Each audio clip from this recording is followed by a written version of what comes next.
This is the place, Canandaigua VA Medical Center. Veteran population being served is 20,000 and growing. A place where a vet can go and get the best care in the world. Some don't always see it that way. Violence is common in healthcare settings across the country. More than 50% of all recorded workplace assaults happen in hospitals, clinics, and other healthcare settings. These are the kind of people that make work for me. I carry a badge. My name is Friday. It was Tuesday in September, a sunny day, and I was working the threatening phone call division. It was 7:30 a.m. I arrived early and got started in a hurry. A veteran wanted a prescription renewed, so he made a phone call to an innocent employee. He became frustrated to the point where he made a threat. It's my job to make sure nobody gets hurt.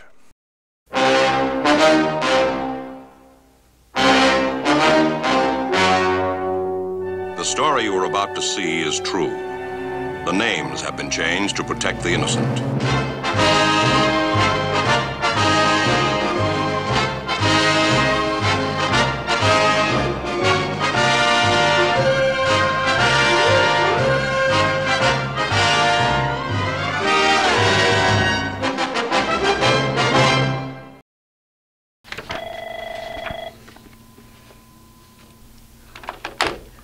Hey, this is Jeanette. How can I help you? Yeah, this is Mr. Smith calling. I'm in a lot of pain. I need to get my prescription refilled right now. Well, Dr. X is not available today, so I'll have to ask another doctor to see if they could cover the refill for you. Okay, yeah, well, you do that. Okay, hold on for one moment. This is taking forever. Hi, Mr. Smith, I'm back. He is going to write you a very short supply of your hydrocodone, and you can come pick that up today. A short supply? What do you mean a short supply? I want a full supply. You know, you people keep jerking me around. I've been through this. I can't take it anymore. I'm in a lot of pain. I'm going to come in there with a gun and take care of this myself, you Oh dear. That wasn't good. That's the same old Mr. Smith. He makes this threat all the time. Not even going to report this. Oh wow. Who's next? This is an incorrect response from the employee. Let's see what another poor response would be, this time from law enforcement after the threat is reported. Hey, Jeanette, how's it going? Good. How are you, Officer Natty? Not bad. What's going on today? Oh, I just received a phone call from Mr. Smith. He's threatening me with a gun. He's very upset because his medication wasn't given to him in a timely manner.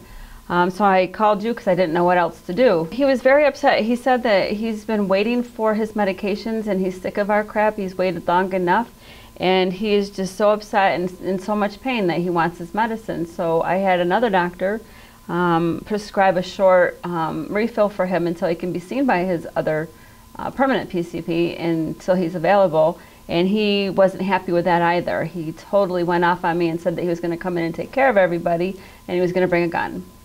All right, well, look, I got some information for you, but, you know, I know who this guy is, and there's nothing to worry about, so I'll see you later, all right? All right. All right. Have a good day. Thanks for coming. No problem. I know this guy. I'm not even going to report this. The officer made the wrong choice by not carrying out his report. Now let's see how the threat should have been reported in the first place. Oh, holy cow. I better notify the police. Hello, Officer Inani. This is Jeanette Smith from Dr. X's office. Could you please come to my office? I just had a patient verbally threaten me over the phone. Thank you. See you in a minute. Hey, Jeanette. How's it Hi, going? Officer Inani. Thomas Smith just called me and threatened me with a gun. He's very upset over his medications. He hasn't gotten his refills and his provider is not available. So I did try to satisfy him by asking another provider to give him a short supply until he can be seen by his routine physician. And he became very, very irate and very upset with me. He said he was going to come in with a gun and take care of all of us.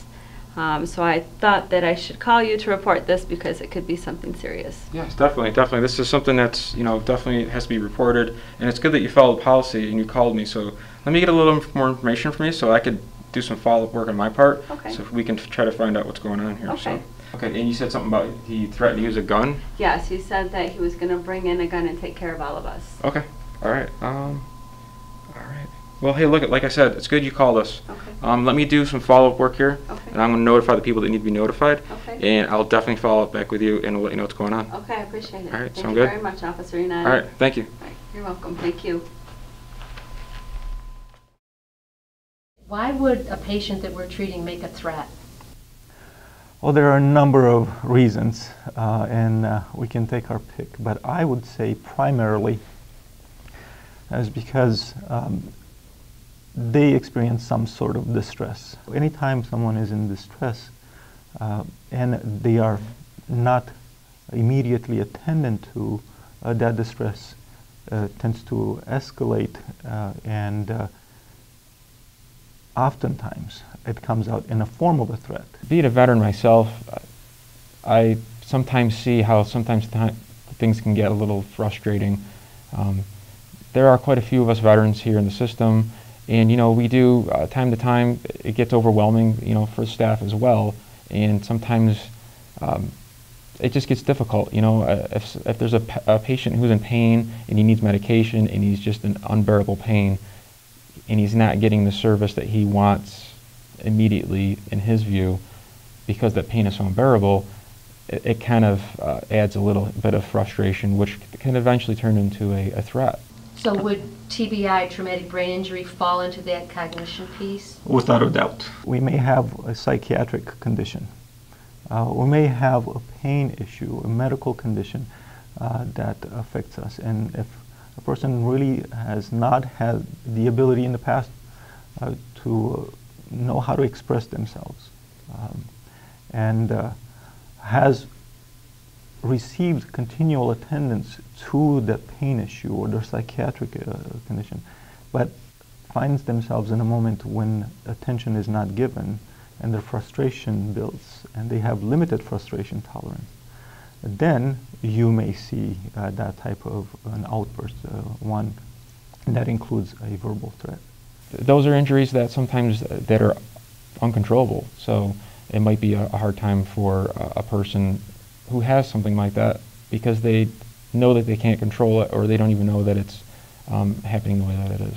If a threat is made and the staff believes it's a credible threat, but nothing is done about it,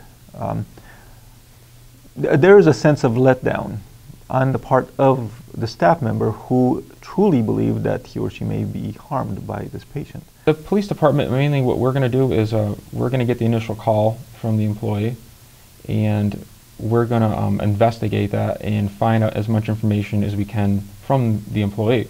So we will obviously go to the employee's office, wherever it may be, talk to them, ask some questions, some basic general questions, the old who, what, where, when, how, and why. Get as much information as we can, go from there, and then further along we're going to, per like SOPs that we may have, go from there and do a little more investigating on our own part, maybe making some phone calls or talking to other resources that we may have. Okay, so when a call comes in, you act on every phone call that you get from a staff member? Yes. When we are threatening initially, we all are very edgy. We are on the edge of our seat. Our physiological system goes into a protective mode. Do we respond or we do not? So we can kind of wait and see whether the patient is moving towards carrying out that threat. But we are in that fight or flight mode. We're trying to protect ourselves. The more we are exposed to that, however, and we don't receive any threatening feedback from that source, our guard is let down, and we don't respond physiologically. We don't respond the same way to that verbiage. So that's part of what's happening, aside from us just getting comfortable with the language. But physiologically, we don't respond the same way anymore. We don't feel threatened anymore, and therefore, it's just another comment made by someone. And we no longer fall into that fight or flight mode. Again, becomes part of our background.